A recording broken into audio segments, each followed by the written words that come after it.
नमस्कार दोस्तों, कैसे हैं आप लोग? अगर मैं कहूँ कि एक्सेल के ऊपर आप डेली बेसिस काम करके अच्छा खासा अर्निंग कर सकते हैं, तो ये बहुत सारे लोग बिलीव नहीं करेंगे। देखिए, मुझे पिछले कुछ कमेंट्स भी आया था पिछले वीडियोस में कि सर आप जितने सारे वीडियोस शेयर कर रहे हैं, उनमें से बहुत कुछ सीखने को तो मिल रहा है। क्या काम सही में मिलता है? देखिए, ज़रूर मिलता है, क्योंकि मैं आज वो आपको प्रूफ़ के साथ दिखाऊँगा। प्रूफ़ के साथ मतलब मुझे ये भी कमेंट्स आ रहा था कि सर आप जितने सारे लोग काम कर रहे हैं ऑनलाइन में, वो आप दिखा रहे हैं वो यूनाइटेड स्टेट से है, पाकिस्तान से है, दूसरे कंट्री से है। क्या इंडिया के लोग भी काम कर रहे हैं?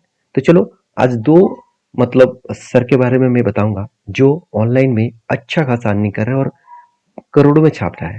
मैं ऐसे क्यों बता रहा हूँ, मैं आप खुद आप देख लीजिए। देखिए, एक व्यक्ति है जो इंडिया से बिलोंग करते हैं और एक कितना प्रोजेक्ट कंप्लीट कर चुके हैं, 4100 मतलब प्रोजेक्ट को कंप्लीट किया है, ऑर्डर को कंप्लीट किया है और 713 लोगों ने करेंटली इसको 4.9 स्टार रेटिंग दिया। मतलब इनका रेटिंग कितना अच्छा है। और इसका देखिए, इनका काम क्या है मैं वो दिखाऊंगा। उससे पहले देखिए, इसको जो बेसिक पेमेंट्स है वो क्या है। इन्होंने जो काम कर रहा है उसके लिए बेसिक पेमेंट लेते हैं 1300 रुपीज और स्टैंडर्ड पैकेज के लिए 5700 रुपीज और प्रीमियम चार्जेस के लिए करीबन 11500 रुपीज। तो आप कहेंगे सर 11500 रुपीज कितने काम करने में मिलेगा। देखिए, इनका कहना है कि अगर 1000 रो के डेटा मतलब 1000 रो के डेटा वो काम करे तो 11500 रुपीज चार्जेस लेता है। तो मुझे ऐसे भी काम मिला था जो करीबन करीबन 5 से 7 हजार डेटा है, उससे भी ज्यादा डेटा है। तो सोचिए, 1000 डेटा के अगर 11000 होता है तो 7000 डेटा में कितना होगा, मुझे कमेंट्स में लिख कर भेजिए। तो देखिए, यहाँ पे 4100 लोगों का, सॉरी 4100 का भी ऑर्डर कंप्लीट किया है। तो ये काम कौन सा करता है, एक्सेल को मतलब स्प्रेडशीट के ऊपर Excel data cleaning and data मतलब क्लीनिंग एंड क्लीन अप के ऊपर। तो क्या एक ही व्यक्ति ऐसे काम कर रहा है? ऐसे बिल्कुल नहीं, दूसरे व्यक्ति भी दिखा रहा हूँ। देखिए, ये भी जो है वो इंडिया से बिलोंग करते हैं। इनको 240-45 लोगों ने 5 स्टार रेटिंग दिया और 500 से भी ज्यादा ऑर्डर इन्होंने कंप्लीट किया। इसका भी चार्जेस सेम है। Basic charges 1300 rupees, standard charges 2200 rupees and premium charges 3900 rupees. तो इनका भी कहना है कि अगर मैं 5000 डेटा को कंप्लीट करूं तो मुझे 4000 रुपीज मिलना चाहिए। इस तरीके से इनका देखिए, इनका कितना साल का एक्सपीरियंस है, 15 साल। आप कह रहे हैं कि मैं आज सीख लूं और कल से मुझे इतना पैसा मिलेगा, ऐसे बिल्कुल नहीं। तो एक टाइम पीरियड है, उस टाइम के अंदर आपको सीखना है, स्टडी करना है, उसके बाद आपको ऑब्वियसली अर्निंग मिलेगा। तो इसके लिए थोड़ा सा मेहनत तो आपको करना होगा। तो इस वीडियो में मैं आपको डेटा काम कैसे करते हैं, कस्टमर का डेटा कैसे मिलता है और उसको किस तरीके से सॉल्व करने के लिए कहा जाता है, पूरा का पूरा डिटेल्स आपको करके दिखाऊंगा। तो इस वीडियो को लास्ट तक देखना। और मेरे चैनल को फॉलो नहीं किया, फर्स्ट टाइम विजिट किया है, तो जरूर सब्सक्राइब करना, क्योंकि आपको एक्सेल के अंदर जो सीखने को मिलेगा वो बहुत सारा पैसा देकर आपको कोर्स करना पड़ता है। वो फ्री ऑफ कॉस्ट यहाँ पे सीखने को मिला है। और हाँ, अगर आपको एक्सेल के बारे में एकदम नॉलेज नहीं है, बेसिक नॉलेज भी नहीं है, तो बेसिक टू एडवांस लेवल का मैं कोर्सेस लॉन्च करने वाला हूँ। तो उसको अगर आप सीखना चाहते हैं तो मिनिमम चार्जेस से आप सीख सकते हैं। तो उसके लिए मुझे बेसिक टू एडवांस लिखिए नीचे कमेंट्स में, तो आपको सीखने को मिलेगा और डिटेल्स में सीखने को मिलेगा। तो चलो वीडियो को शुरू आगे बढ़ते हैं। तो चलो सबसे पहले मैं डेटा को आपके साथ शेयर करता हूँ। तो डेटा कुछ इस तरीके से है, मैं थोड़ा सा डेटा को छोटा कर देता हूँ, तभी आपको सब कुछ क्लियर दिखेगा, तो ही आप कर पाएंगे। मैं थोड़ा सा एडजस्टमेंट कर लेता हूँ डेटा को, क्योंकि जो मैंने स्क्रीन रिकॉर्डिंग कर रहा है तो स्क्रीन रिकॉर्डिंग के अंदर इस डेटा को होना चाहिए। तो चलो कुछ इस तरीके से डेटा आपको मिलेगा। ध्यान से चीजों को देखना, आपको बहुत कुछ सीखने को जानने को मिलेगा, जहाँ पे आपको एक्सेल के बारे में डीपली नॉलेज यहाँ पे मिलने वाला है। तो देखिए, कुछ इस तरीके से डेटा आपको मिलेगा। ये एक पेमेंट सिस्टम का डेटा है और वो भी मतलब यूनाइटेड स्टेट से डेटा का काम मिला, क्योंकि यहाँ पे देखिए कस्टमर का नेम एंड डेटा टाइप, मतलब फीस जो है, टैक्सेस जो है, टोटल प्राइस जो है वो टोटली डॉलर में है। तो यहाँ पे क्या डेटा है, कस्टमर का आईडी है, उसके साथ साथ उसका मतलब क्रेडिट कब किया गया है, सेटलमेंट कब किया गया है, कस्टमर का नेम, ऑर्डर आईडी, सब कुछ यहाँ पे मेंशन किया गया है।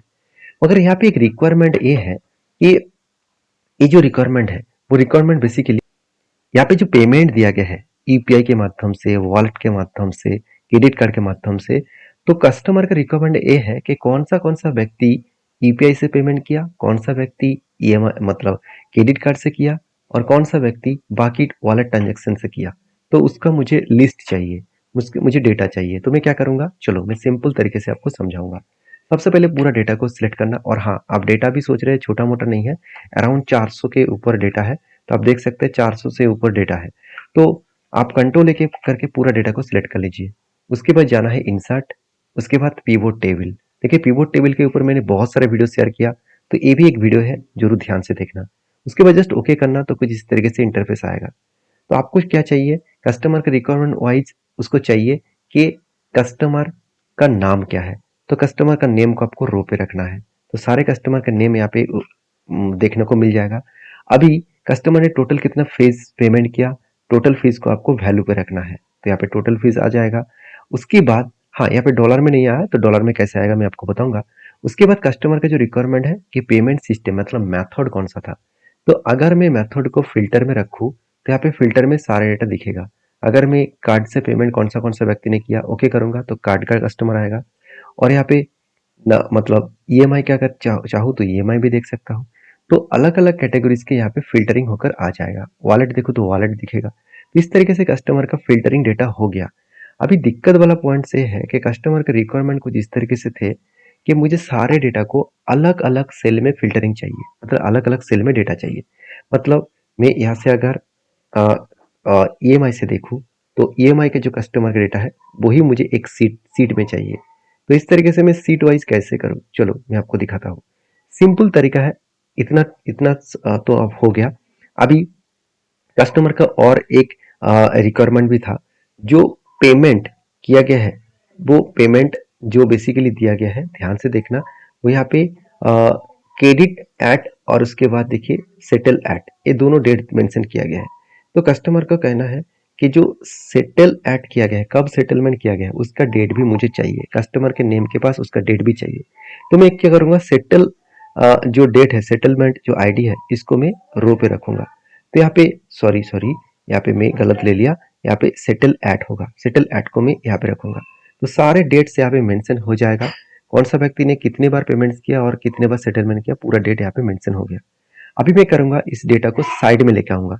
उसके लिए जाना है मुझे analyse tab, sorry design tab में। इसके बाद देखिए सब टोटल में जाना है, डू नॉट शो सब टोटल क्लिक कर दीजिएगा। उसके बाद आपको रिपोर्ट लेआउट में जाना है, शो इन टाबुलर फॉर्म, इसके ऊपर क्लिक कर दीजिएगा। तो पूरा डेटा यहाँ पे साइड साइड में आ जाएगा। उसके बाद आपको जाना है एनालाइज टैब में। यहाँ पे left side sorry right side में बटन ऑप्शन है, इसको बंद कर दीजिए। तो कुछ इस तरीके से डेटा आपको दिखेगा। अभी मुझे क्या चाहिए, सारे कैटेगरी को अलग अलग सीट में। जस्ट कुछ नहीं करना है, जाना है आपको एनालाइज टैब में, और उसके बाद यहाँ पे ऑप्शन में चले जाना और शो रिपोर्ट फिल्टर पेज में चले जाना। तो उसके बाद देखिए जो फिल्टर यहाँ पे हो रहा है वो है मेथड। तो मेथड में क्या क्या है, अ, देखा जाए तो ईपीआई है, एडिट कार्ड है, और भी कुछ अलग ट्रांजेक्शन है। तो मुझे अलग अलग सीट में चाहिए। जस्ट मैं ओके करूंगा, नीचे देखिए नीचे सीट वन डेटा है। तो मैं जब भी ओके करूंगा तो ऑटोमेटिक डेटा अलग अलग हो जाएगा। ईएमआई का डेटा अलग हो गया, साथ ही साथ नोटबुक का अलग हो गया, सॉरी नेट नेट बैंकिंग का अलग हो गया, यूपीआई अलग हो गया, वॉलेट अलग हो गया। तो अलग अलग सीट हो गया। तो इस तरीके से आप डेटा को अलग कर सकते हैं। और हाँ, और एक तो मैं करना ही भूल गया, तो इस डेटा को क्या डॉलर में कन्वर्ट करना है। तो इसको सिलेक्ट करने के बाद यहाँ पे एक बटन दिख रहा है, यहाँ पे आप डॉलर में क्लिक कर दीजिए, तो ऑटोमेटिक डॉलर में आ जाएगा। तो इस डॉलर में पहले क्लिक करना था मुझे, तो क्लिक करने के बाद अगर मैं फिल्टरिंग को ऑन करता तो सारे डेटा में फिल्टर डॉलर साइन आ जाता। तो इसी तरीके से कस्टमर का डेटा अलग करके उसको भेजना है, और यही काम करने का वो पैसा देगा। तो हजार मतलब यहाँ पे मैंने आपको क्या बताया कि 1000 डेटा काम करने में कितना चार्जेस लिया जाता है। अगर 1000 डेटा चार्ज के लिए वो चार्जेस लेते हैं, 100 डेटा के लिए 1300 रुपीज। तो कितना डेटा था, 400 डेटा था। तो मैं 1330 rupees into 400, sorry sorry sorry sorry वहाँ पे चाहता हूँ।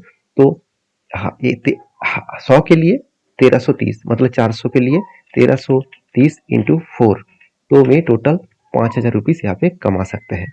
तो ये सिंपल तरीका था। इस तरीका को आप प्रैक्टिस करिए, और इसको आप प्रैक्टिस करने के बाद आप अप्लाई करिए। तो कैसे ऑनलाइन अप्लाई किया जाता है, अगर वो जानना है सीखना है, तो मुझे कमेंट्स में बेसिक टू एडवांस एक्सेल लिखिए। उस एक्सेल कोर्स के अंदर मैं सारे चीज़ आपको सिखाने वाला हूँ। साथ ही साथ किस तरीके से ऑनलाइन में काम मिलता है वो भी मैं सिखाने वाला हूँ। तो जाकर अभी कमेंट्स करिए बेसिक टू एडवांस, और वीडियो कैसा लगा जरूर कमेंट्स में लिखिए और लाइक करिए। Thank you.